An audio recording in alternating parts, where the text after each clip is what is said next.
मेरे गुरु महेश्वर शिव के चरणों में मेरा प्रणाम है। इस कालखंड के प्रथम शिव के शिष्य और हम सबों के परम आदरणीय वरण्य गुरु भ्राता साहब श्री के चरणों में मेरा प्रणाम है। शक्ति स्वरूपा माँ नीलमानंद जी के चरणों में मेरा प्रणाम है। औरंगाबाद जिले के इस स्थान पर उपस्थित आप सभी गुरु भाई और गुरु बहन के चरणों में मेरा प्रणाम है। और इस धरती को भी प्रणाम है, क्योंकि पहली बार साहब और दीदी के साथ 2003 में शिव गुरु महोत्सव में शामिल होने के लिए मेरा सौभाग्य है कि मैं इस धरती पे आई।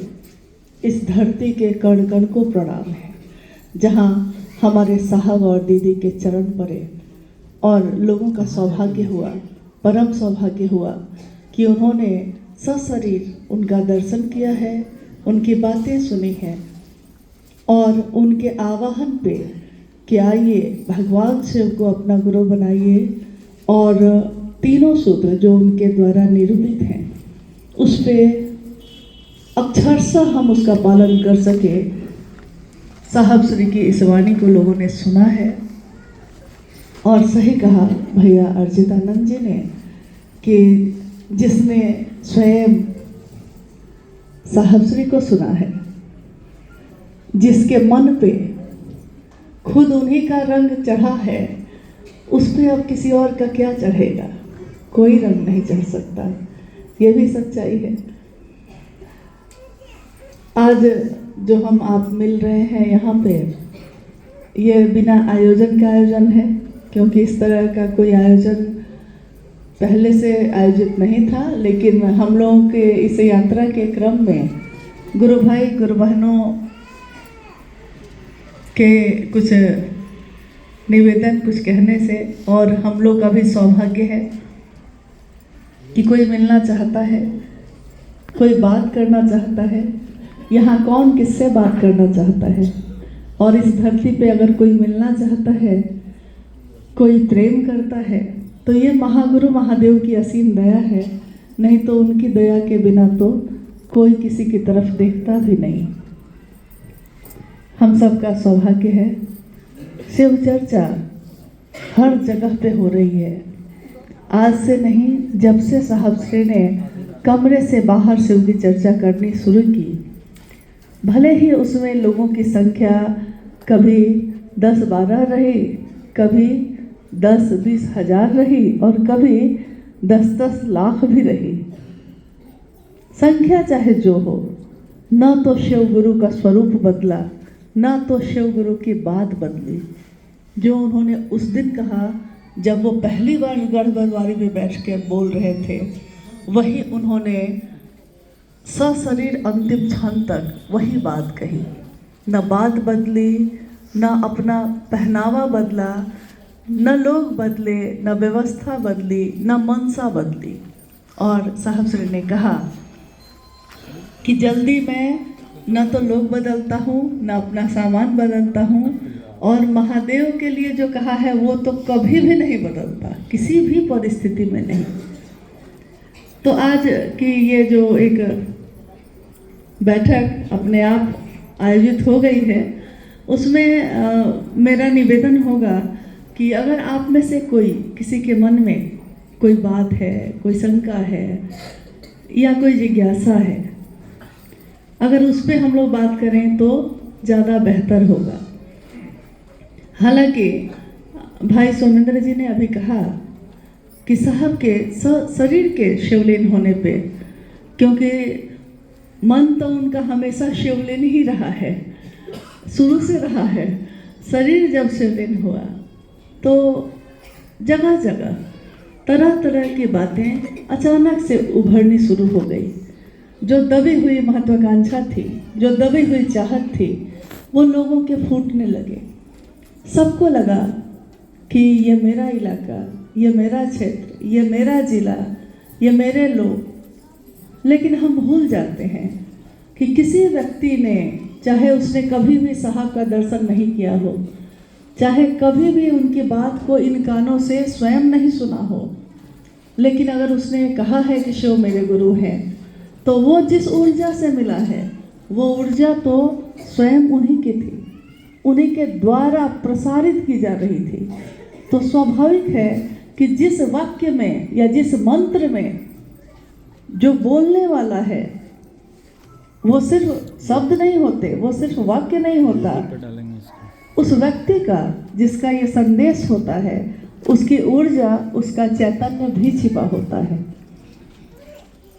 तो जब साहब श्री की बात आती है, जब माँ नीलमानंद जी की बात आती है, तो उससे पहले तक तो अगर मुझ पे कुछ कह रहे हैं आप, लोग सुन लेंगे, उन पे कह रहे हैं लोग सुन लेंगे, लेकिन अगर अब साहब और दीदी पे बात होने लगती है तो फिर उस समय सारे लोग अपने आचरण और अपनी बोली से ये समझा देते हैं कि मैं हूँ उन्हीं का सिर्फ और किसी का नहीं, रहता चाहे जिसके साथ हो, चलता चाहे जिसके साथ हो, दिखता चाहे जिसके साथ हो, लेकिन हूँ उन्हीं का।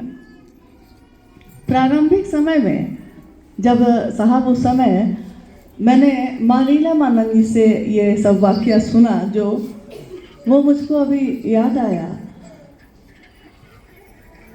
प्रारंभिक समय में जब कुछ गुरु भाई और गुरु बहन महादेव के काम में चलने लगे तो स्वाभाविक है साहब से वो निवेदन करते कि आप कुछ दया करिए। साहब कहते कि महादेव दया करते हैं, महादेव गुरु हैं, उनकी दया से ही आप उनका काम कर सकिएगा।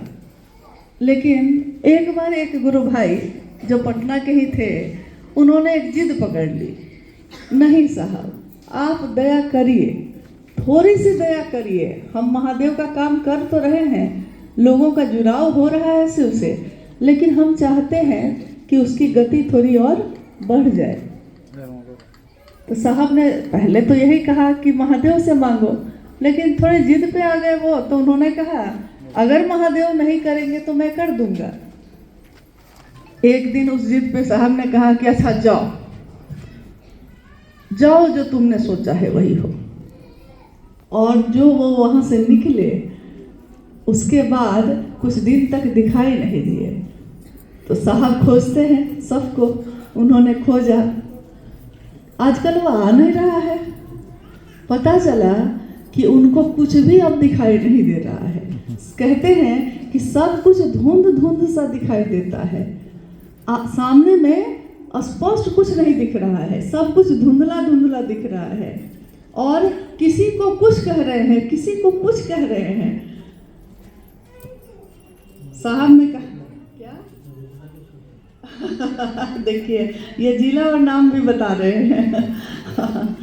मधेपुरा के छोटे लाल जी शायद अब शरीर में है, अभी भी है, हाँ चलिए, हाँ। तो पता चला कि वो यहाँ तक कि उन्होंने अपने घर में भी एक दो बात ऐसी कह दी जो कहा सो घटित होने लगा, गुस्से में कह रहे हैं।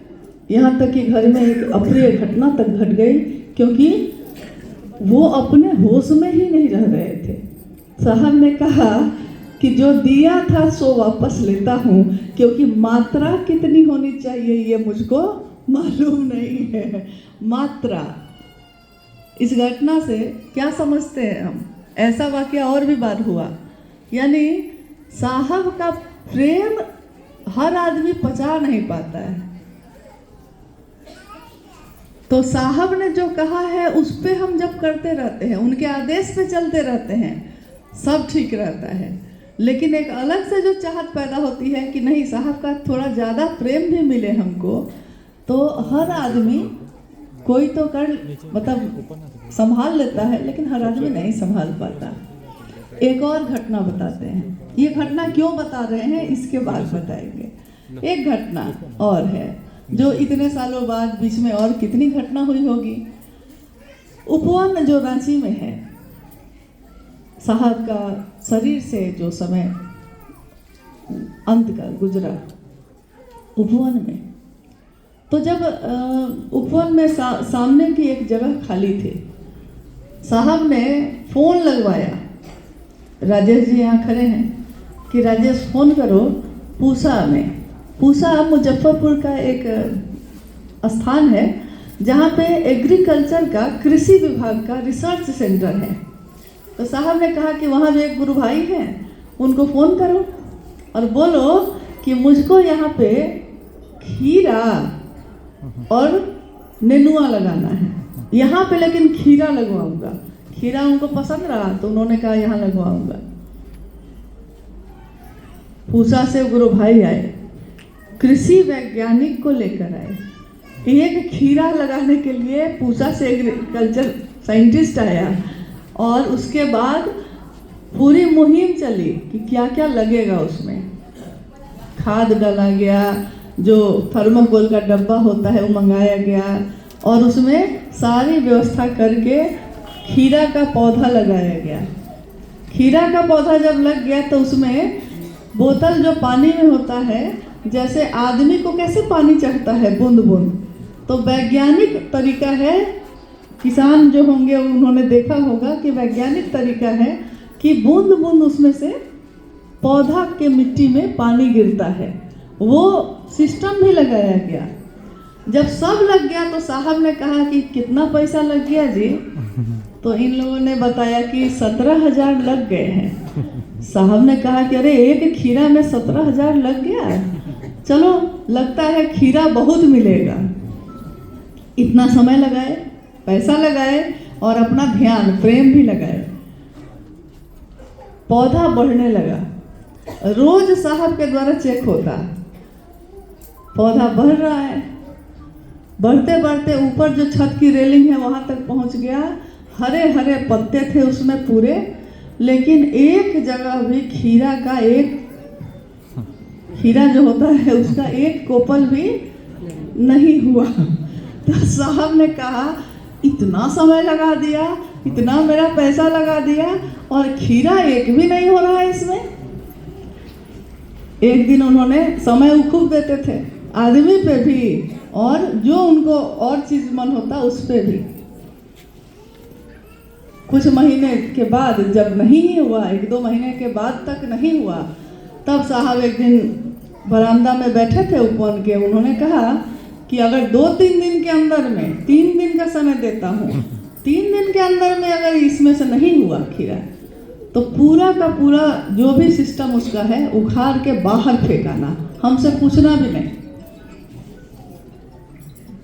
तीसरे दिन जब हम पहुंचे, क्योंकि जिसमें हम रहते हैं घर वहाँ से थोड़ा 5 मिनट की दूरी पे, सुबह जब पहुंचे तो साहब के टेबल, साहब वहाँ बैठे हैं और खीरा का पौधा अभी तक है। तो मुझको तो लगा था कि आज तो गायब होगा। तो साहब ने कहा कि अरे जब हम निकालने बोले ना इन लोग को, तो उसमें एक जो है खीरा का छोटा सा एक लगा हुआ है। तो अब जब वो आने गया तो आने दो उसको। कुछ दिन और बीता, एक दिन और पहुंचे जब तो देखे कि टेबल पे रखा हुआ है, सजा के एक खीरा रखा हुआ है और उसका पौधा हटाया जा चुका। और साहब जो है गर्म हो रहे हैं, मतलब गुस्सा रहे हैं, बताओ इसने इतना समय ले लिया, हाँ इतना पैसा मेरा लग गया, इतना समय, रोज इतना तो मैंने किसी आदमी को नहीं देखा जितना इसको देखा कि अब होगा अब होगा, नहीं हुआ। तो मैंने कहा, हम लोग सब बैठे थे, भैया भी बैठे थे, तो मैंने कहा साहब से कि जानते हैं आपका ज़्यादा प्यार न तो आदमी को बर्दाश्त होता है और न तो इस पौधे को बर्दाश्त होता है। वही कुछ हो गया कि क्या कहिएगा, किसी का दोष नहीं है। साहब का प्रेम ही ऐसा है, वो उड़ा देता है, आदमी का दिमाग काम नहीं करता है। लेकिन जिसको महादेव के काम में साहब के आदेश पे चलना है, उनके निर्देश पे चलना है, वो इसकी कामना नहीं करता कि साहब का कोई दूसरा तरीका से हमको अपनापन चाहिए, नहीं, वो बस ये चाहता है कि साहब मुझको शिव मेरे गुरु शिष्या समझेंगे कि नहीं समझेंगे, लेकिन काम आने दे। शिष्या न समझ कोई बात नहीं, तेरे काम तो आने दे, आपके काम हम आ सकें, बस इतना हो जाए, इससे ज़्यादा नहीं चाहिए कुछ। तो इसी बौलापन में कोई कोई, जैसा अभी कहा ना उन्होंने कि कुछ कुछ लोग कहते रहते हैं कि मुझको सिर्फ साहब ने ये दिया, मुझको सिर्फ साहब ने ये दिया। तो कभी कभी हम लोग सोचते हैं कि तो साहब ने हम लोगों को क्या क्या दिया होगा, कितने लोगों को क्या क्या दिया होगा। लेकिन महत्वपूर्ण ये नहीं है कि साहब ने आपको क्या दिया, साहब ने अकेले में आपको क्या कहा। महत्वपूर्ण ये है कि साहब ने कहा, उनके गुरु शिव ने उनको जो कहा कि तुम जो करते हो दूसरों को करने के लिए कहना, वही बात उन्होंने सभी शिव शिष्यों को कही कि मैं जो कह रहा हूँ, महादेव ने मुझको भी वही करने के लिए कहा। और आपसे भी मैं यही कहता हूँ कि शिव को गुरु बनाइए, खुद भी, स्वयं भी, और यथार्थ में बनाइए, सिर्फ बोली में नहीं। स्वयं भी शिव का शिष्य बने यथार्थ में, और दूसरों को भी प्रेरित करें ताकि वो शिव की तरफ चल सके। ये मनसा ठीक नहीं है कि कोई मुझसे जुड़े। क्यों जुड़े? जब साहब श्री ने सोचा कि लोग शिव से जुड़े, तो हम में से कोई भी इतना बड़ा नहीं है कि वो सोचने लगे कि लोग उससे जुड़े। जो शिव से जुड़ेगा वो दुनिया के हर आदमी से जुड़ा रहेगा। जो महादेव का काम करेगा उसके लिए इस दुनिया का हर आदमी अपना होगा, कोई पराया नहीं। आप सोचेंगे कि लोग ये कहते हैं, लोग वो कहते हैं, मतलब कि कुछ ना कुछ कहते हैं। बहुत सारी जगहों पे कुछ ना कुछ सुनने को मिलता रहा। क्या ये आज हो रहा है? नहीं, ये तो पहले भी हुआ। जब साहब भी शरीर में रहे, माँ भी शरीर में रही, तब भी इस तरह की बातें आती रहीं। और साहब ने अक्सर कहा कि जो अपना काम करने वाला होता है वो अपना काम करते हुए सीधे चलता चला जाता है, रास्ते में लोगों की बात सुनने के लिए वो नहीं रुकता। और हंस के वो कहते कि कुछ तो लोग कहेंगे, कोई नज़दीक आकर तो देखता नहीं है कि कौन कैसा है। दूर से जो जिसके बारे में जो कह देता है उस पर विश्वास कर लेता है। कुछ तो लोग कहेंगे, लोगों का काम है कहना, छोड़ो बेकार की बातों को, कहीं बीत न जाए रहना। जैसा इन्होंने कहा कि समय बहुत कम है, नहीं जानते कितना है। उसमें महादेव की बात हो जाए, बच्चा रो रहा है तो उसको घुमा दीजिए, खड़े होके घुमा दीजिए भाई, बच्चा थोड़ी समझेगा। हाँ ठीक है, एक आदमी बोल ही रहा है, सबको ही क्यों बोल रहे हैं। हाँ, घुमा दीजिए, हो सकता है उसको भूख लगी हो, कुछ खिला दीजिए। तो आइए हम लोग बात करते हैं। अगर कोई जिज्ञासा, कोई प्रश्न आई है, और आप में से भी कोई अगर कुछ पूछना चाहते हैं, क्योंकि हम लोग विद्वान नहीं हैं, बहुत कुछ नहीं जानते। हाँ, इतना जरूर कहते हैं कि साहब की बातों को ध्यान से सुना है और उनकी बातों को उनके अनुसार समझा है। तो उनके अनुसार जो समझा है वो आपको बता सकते हैं, आप में बांट सकते हैं। बाकी हम लोग के पास अपना कुछ भी नहीं है, जो है उन्हीं का दिया हुआ है। तो आइए हम लोग उस पर भी कुछ बात करते हैं, अगर है।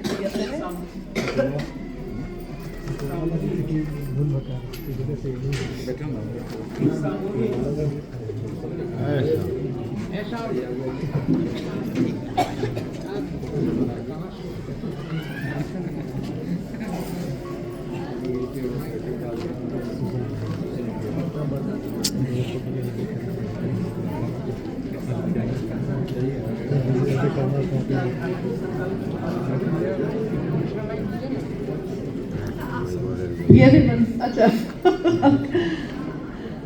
अरे आप लोग क्यों बोल रहे हैं? एक सामूहिक जिज्ञासा है। साहब दीदी के आध्यात्मिक संकल्प में हमारी सहभागिता कैसी होनी चाहिए? विचार, भाव और प्रेम में क्या अंतर है? तो पहले हम लोग इस पे बात करते हैं कि साहब दीदी के आध्यात्मिक संकल्प में हमारी सहभागिता कैसी होनी चाहिए।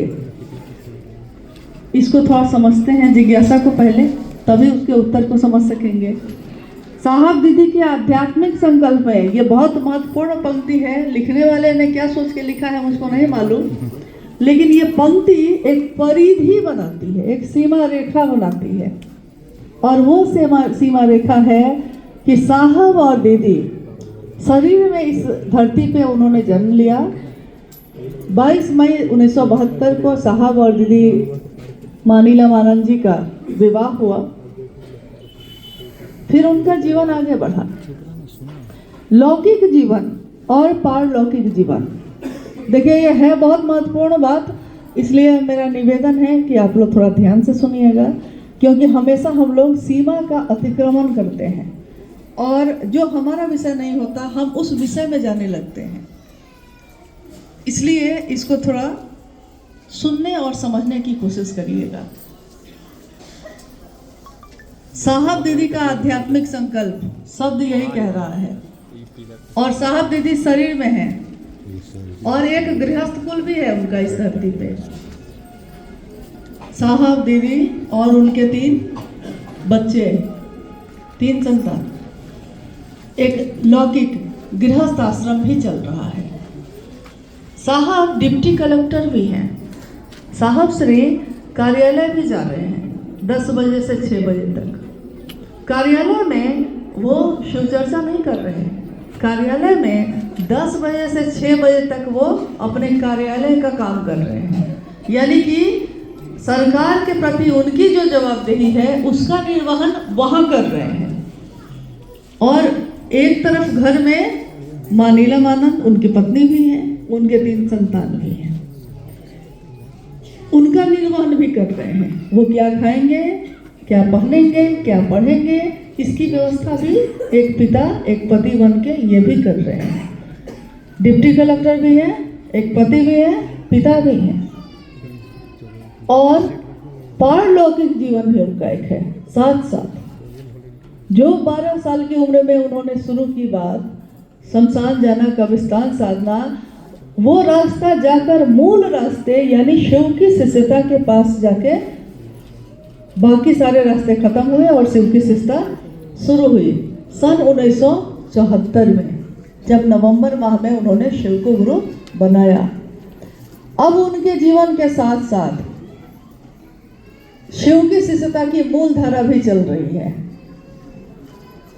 बच्चे को घुमा दीजिए, आप लोग परेशान कर दिए बच्चे को।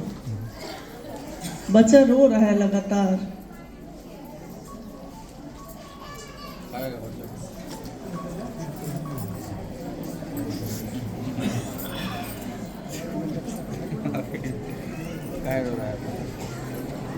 बस जैसे ही कोई दूसरी बात हुई नहीं कि बस हलचल शुरू। हाँ, तो हम लोग फिर से आते हैं। इसको समझना होगा हम लोग को, क्योंकि लंबे समय से और संजोग हुआ है कि अभी आप लोग के साथ थोड़ा कम संख्या भी है, बात की जा सकती है। लंबे समय से हम लोग ये देख रहे हैं। आपका भी एक लौकिक परिवार होगा, आप सबका भी होगा, आपके भी बच्चे होंगे, आपके परिवार में भी बहुत उतार चढ़ाव होते होंगे। क्या साहब श्री ने कभी भी ये पूछा आपसे कि आपका जो अंदरूनी माहौल है गृहस्थ आश्रम का, उसमें क्या क्या होता है? नहीं। इसको समझना होगा हम लोग को। एक तरफ लौकिक और एक तरफ पारलौकिक, एक तरफ ये सारी चीजें जगत की चल रही हैं और उसी के साथ साथ साहब श्री पारलौकिक जगत की यानी शिव को गुरु बनाने की, शिव की शिष्यता की राह पे चलने का आह्वान कर रहे हैं। और इस रास्ते में एक आदमी नहीं है, सिर्फ 1, 2, 3 नहीं है, सैकड़ों से शुरू हुई ये यात्रा, ये कारवां आज करोड़ों में है। सैकड़ों से हजारों में पहुंचा, हजारों से लाखों में पहुंचा, लाखों से करोड़ों में पहुंचा। यानी आज ये संख्या गिनती नहीं की जा सकती। सबका लौकिक परिवार है, लेकिन अगर कोई गुरु भाई गुरु बहन आपसे मिलता है तो वो आपसे गुरु कार्य के बारे में बात करता है। वो आपसे ये बात नहीं करता कि आपके लौकिक परिवार में क्या क्या होता है।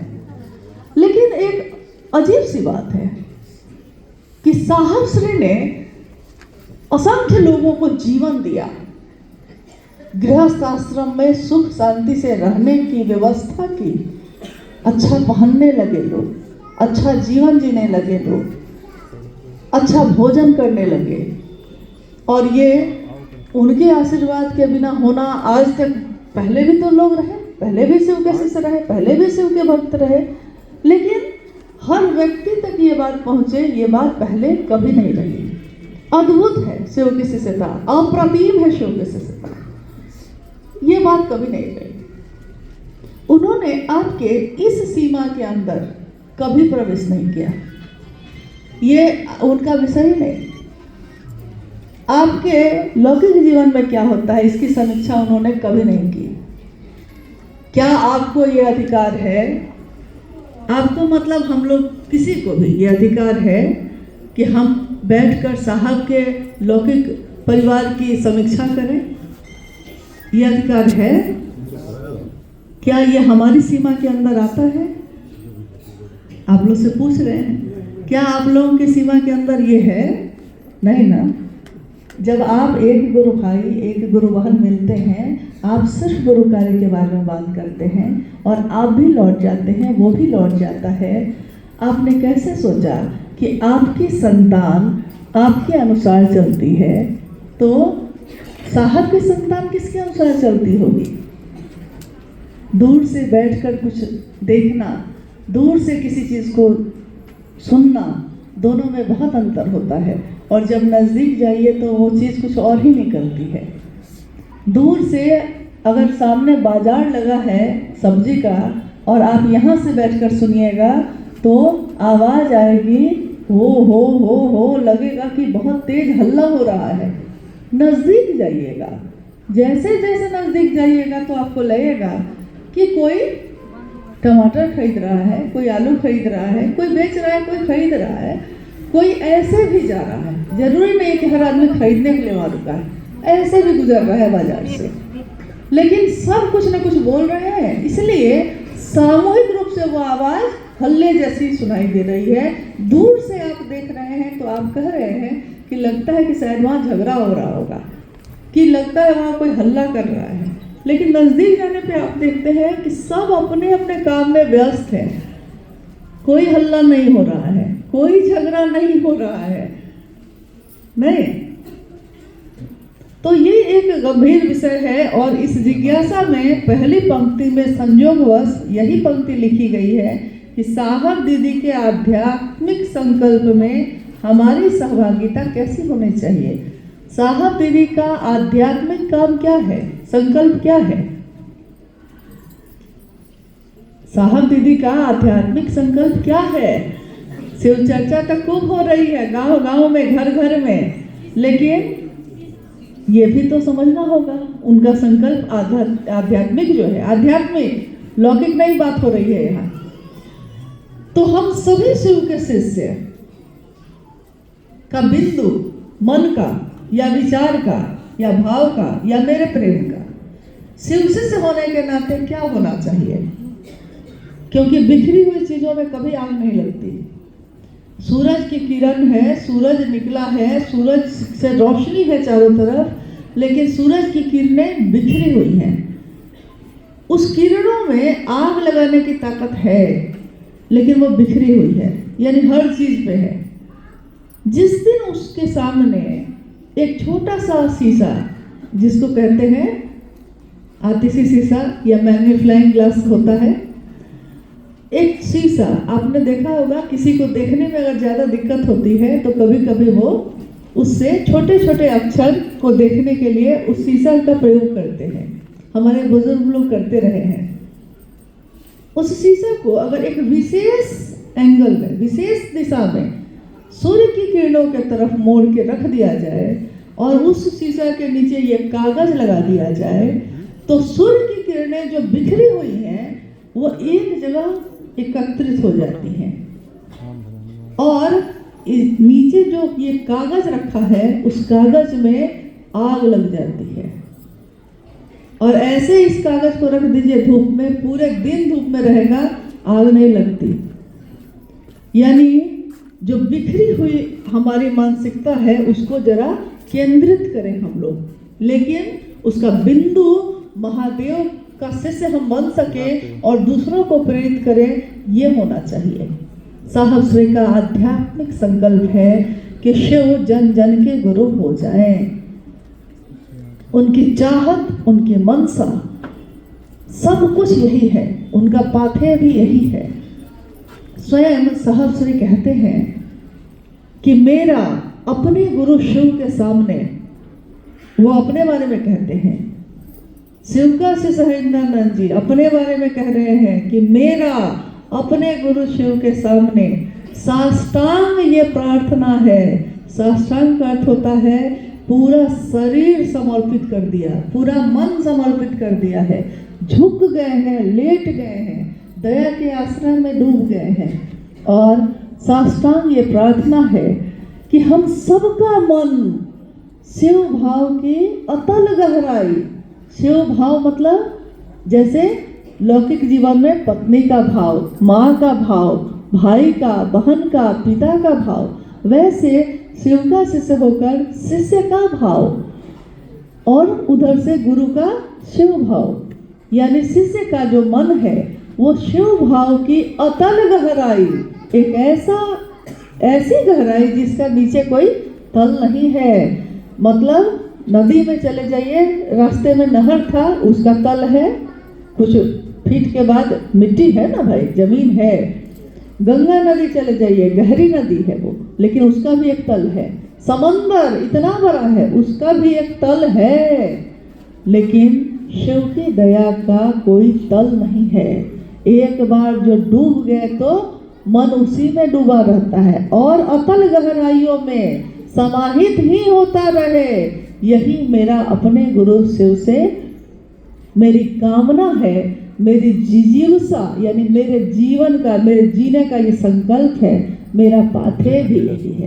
पाथेय यानी ये अगर होता रहेगा तो मैं जीवंत रहूँगा, मैं हमेशा रहूँगा। अगर ये होता रहा तब लोगों का मन शिव की दया की अतल गहराइयों में डूबता रहे। प्रेम डूबने की ही विधा है, किसी से हो जाए प्रेम, किसी से हो, लेकिन उससे अगर हो गया है तो फिर उससे कितना भी मिलिए, कितनी भी बात करिए, कितना भी उसको देखिए, मन नहीं भरता है। लगता है कि और देखेंगे और सुनेंगे। साहब की बात सुनना शुरू करते हैं हम लोग, मन भरता है कभी?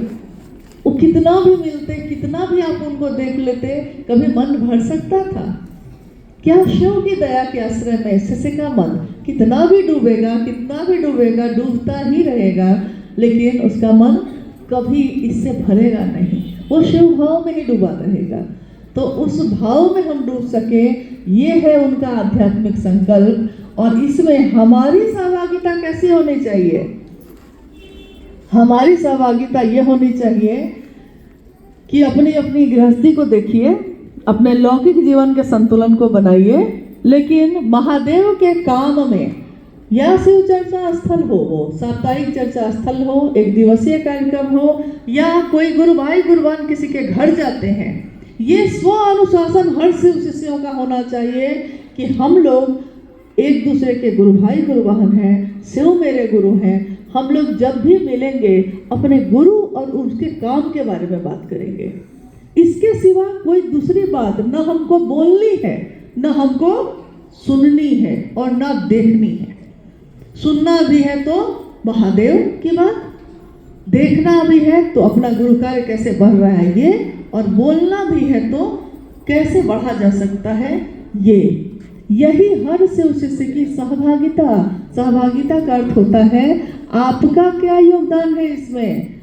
जैसे ये हॉल है, इस हॉल में हम लोग बैठे हैं, देख रहे हैं कि दरी भी बिछी हुई है, देख रहे हैं कि ये भी बना हुआ है, देख रहे हैं कि फूल भी कुछ लगे हैं, देख रहे हैं कि साउंड भी लगा हुआ है, सब कुछ है। किसी ने तो किया होगा। तो हम कहते हैं ना कि आज ये जो काम हुआ है इसके लिए किसने किसने सहभागिता दी, मतलब कौन कौन इसको किए। किसी ने तो बनवाया होगा, किसी ने तो साउंड के लिए जीवन जी से संपर्क किया होगा, किसी ने तो ये काम किया होगा। नहीं, हमारी क्या सहभागिता है कि हम क्या किए, आए आपसे बात कर रहे हैं, आप क्या किए, आपकी भी सहभागिता है। आप ना होते तो हम किससे बात करते, और आप आते और हम भी आते, लौट जाते, तो बात तो हो नहीं सकती थी। यानी हम सबकी सहभागिता, योगदान, एक बहुत महान उद्देश्य, बहुत बड़े उद्देश्य के लिए इतना बूंद भर भी हमारा जितना सामर्थ्य है उतना ही हमने क्या किया उसके लिए। समीक्षा तो सब करते हैं, अमुक जगह ऐसा हुआ, अमुक जगह ऐसा हुआ, वो भैया ऐसा बोले, वो दीदी ऐसा बोली, लेकिन आपने अपने गुरु के लिए क्या किया? दूसरों की तरफ देखने से अच्छा है हम क्या करते हैं ये देखना, हम क्या करेंगे ये सोचना। और हम न हमारे घर का दाना पानी आप चलाते हैं, न आपके घर का हम चलाते हैं, वो तो महादेव की दया से जो ही इस जीवन में हम लोग काम करते हैं उसी से चलता है। आपके घर भी कोई कमाता होगा तो भोजन चलता है, और साहब भी कमाए तो उनके घर के लोगों ने भोजन किया, आपने उनके बच्चों को नहीं खिलाया है। और इसी तरह आप भी कुछ काम करते होंगे तो आपने भी अपने बच्चों को खिलाया होगा। इसलिए ये हमारा विषय नहीं है, हमारा विषय है पूरी तरह जो आध्यात्मिक संकल्प है साहब का उस पे केंद्रित होना।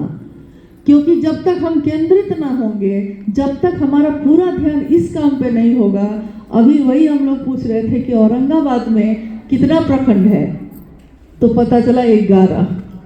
क्या 11 प्रखंड के सभी पंचायत, सभी गांव और गांव के घर घर में आपने शिव का संदेश पहुंचा दिया है?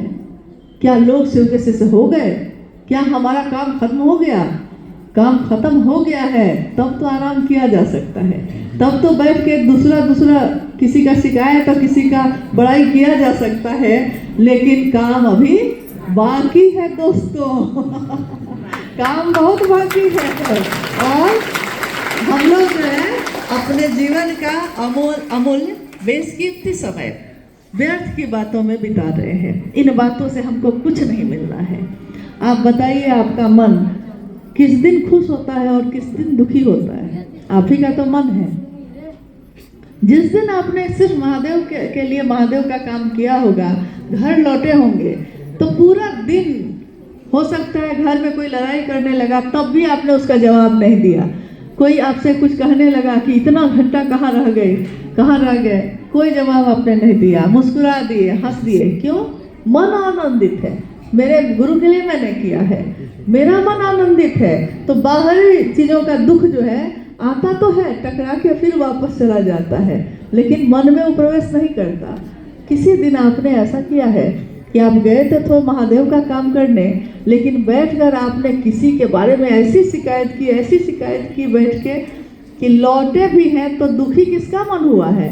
उसका जिसकी शिकायत आपने की थी बैठ के, नहीं, आपका।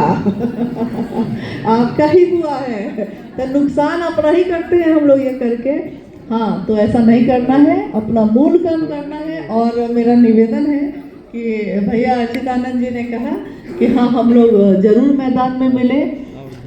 साहब श्री के द्वारा शिवगुरु महोत्सव यहाँ बहुत बार हुए हैं, बहुत बार बैठक लोगों से मिलना हुआ है।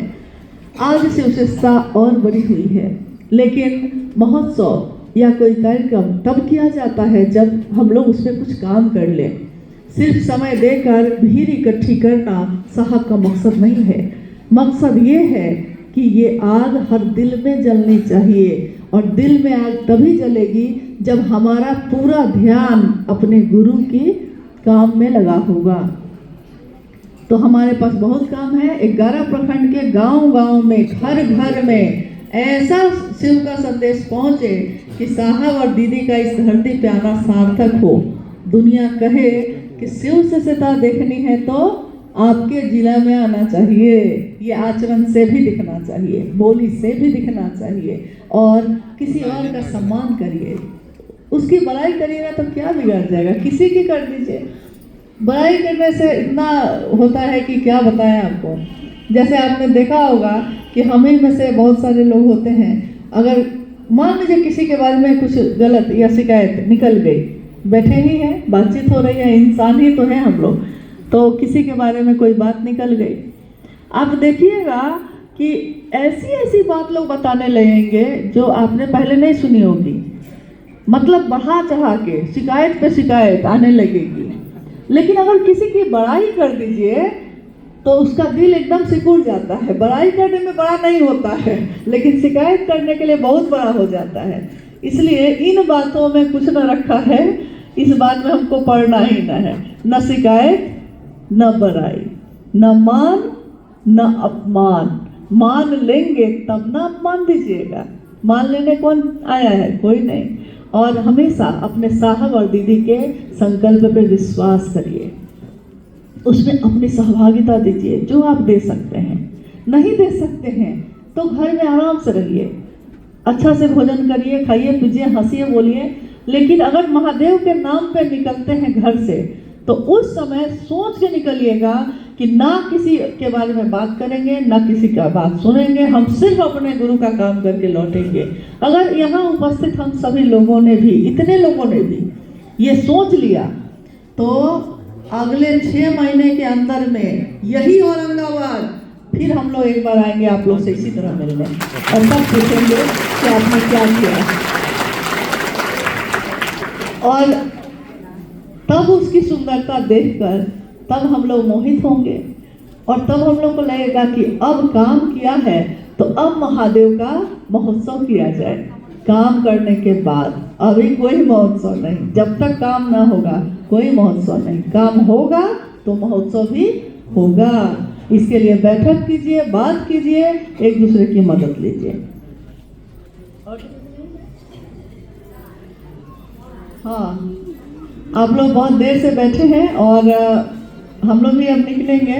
हाँ, तो आप लोग से यही निवेदन है कि जो भी समय हम लोग को मिल पाया अभी, हमारा मन महादेव की दया के आश्रय में चले और महादेव के काम में हम सबकी भूमिका सुनिश्चित हो।